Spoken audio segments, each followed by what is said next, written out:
आप सुन रहे हैं एजी एंटरटेनमेंट की धमाकेदार प्रस्तुति। DJ Kanchan Raj Muzaffarpur mix by AG recording studio.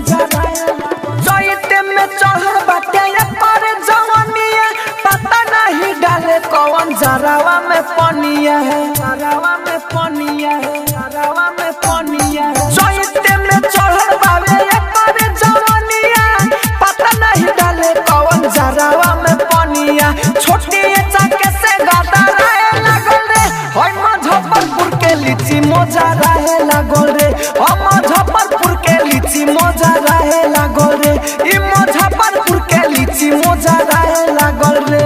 Mix by AG recording मोजा स्टूडियो। रहे लागल रे, डीजे कंचन राज मुजफ्फरपुर लीची मोजा रहे लागल रे। छोट नहीं धरी पर लीची के साइज, के साइज पर लीची के साइज एकरा जो बनावा से होई कंप्रोमाइज, होई कंप्रोमाइज। छोट नहीं धरी पर लीची के साइज एकरा जो बनावा से होई कंप्रोमाइज। पूरा बेर से भहरा लागल रे होय मुजफ्फरपुर के लीची मोजा रहे लागल रे, हम मुजफ्फरपुर के लीची मोजा रहे लागल रे, ई मुजफ्फरपुर के लीची मोजा रहे लागल रे। आप सुन रहे हैं एजी एंटरटेनमेंट की धमाकेदार प्रस्तुति। डीजे कंचन राज मुजफ्फरपुर लीची मोजा रहे लागल रे।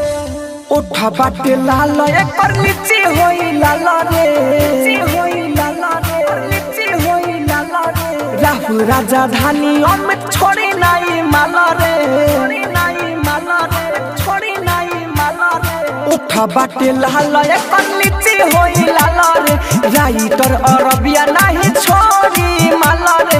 अभी से चंदन लरिया लागल रे होय मुजफ्फरपुर के लीची मोजा रहे लागल रे, हम मुजफ्फरपुर के लीची मोजा रहे लागल रे, ई मुजफ्फरपुर के लीची मोजा रहे लागल रे।